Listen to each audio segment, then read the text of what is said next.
Mnogo ljudi smatra kako najbolje i najkvalitetnije rade kada rade samostalno. Međutim, u najvećem broju projekata ipak trebamo pomoć drugih ljudi i stručnjaka i zato timovi u pravilu postižu bolje rezultate. Ali, rad sa drugim ljudima je u pravilu naporan, zato što svako ima svoje mišljenje, nekakve svoje afinitete, svi se više ili manje uključujemo u projekt, imamo različite motivacije i na kraju krajeva vrlo rijetko svi dijelimo 100% jednaku viziju onoga što radimo. Međutim, kako bilo, na tome se isplati raditi, zato jer kada osobe zajedno kreativno rade, bez obzira na sukobe i napetosti koje prirodno nastaju kada svakodnevno radimo i komuniciramo na nekome projektu, možemo stvoriti sjajne ideje, sjajne projekte i sjajne crowdfunding kampanje. Ipak, nužno je prihvatiti sukobe i nerviranja koja prirodno nastaju kada ljudi svakodnevno rade i komuniciraju na zajedničkom projektu. Jer kada ljudi prihvaćaju aktivnosti unutar tima s obzirom na svoje afinitete i svoje vještine, kada zajednički donose odluke i argumentiraju, tada u pravilu nastaju odlični projekti, ideje i crowdfunding kampanje. Tim je temelj svake crowdfunding kampanje. Crowdfunderi vrlo često nisu stručnjaci u uskim i specifičnim područjima koje će im biti potrebna za vrijeme provedbe kampanje, kao što su snimanje ili produkcija videa, izrada marketing plana ili računovodstvo.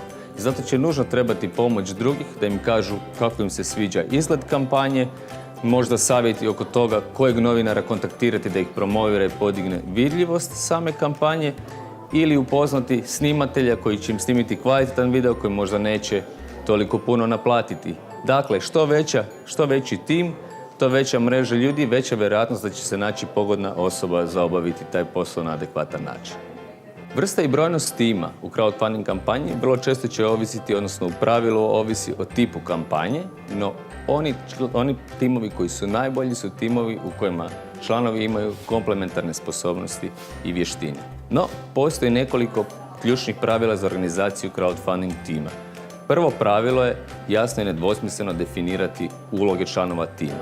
Iako je jasno da će svaki član tima imati više uloga tokom pred same kampanje i post kampanje, činjenica je da se oni moraju jako dobro koordinirati, nipošto se ne smije dogoditi situacija da je neko previše opterećen, a neko premalo i ima višak vremena, jer onda dolazi do sporova i do sukoba.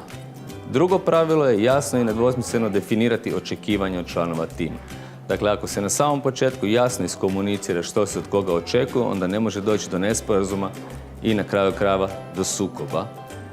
Na kraju, vrlo je bitno ispoštovati dogovor.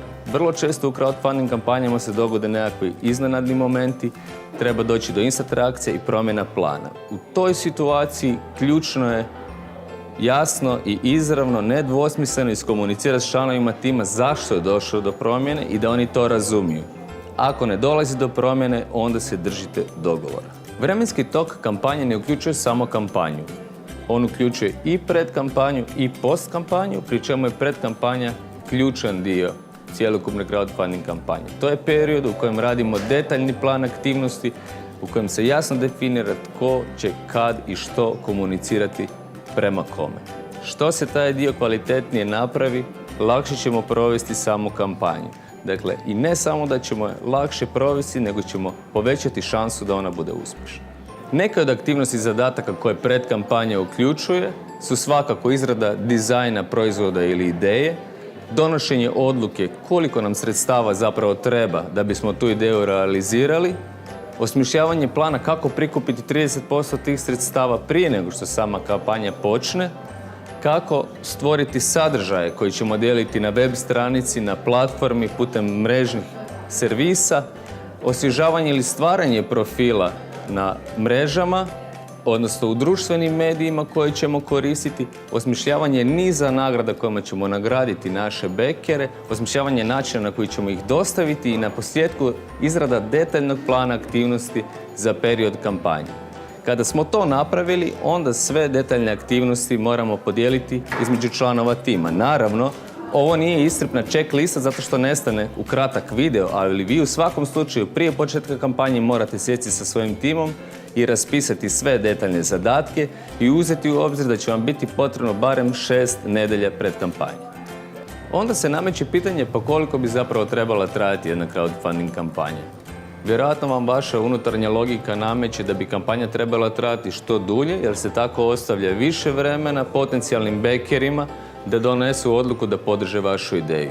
No, praksa u pravilu pokazuje suprotno. Kraće kampanje su uspješnije jer s jedne strane fokusiraju i bolje organiziraju tim, dok s druge strane kod bekera stvaraju osjećaj urgentnosti i nužnosti da reagiraju u određenom trenutku i ostvare potporu. Dakle, morate voditi računa o tome da je puno lakše 2 tjedna biti koncentriran nego 2 mjeseca.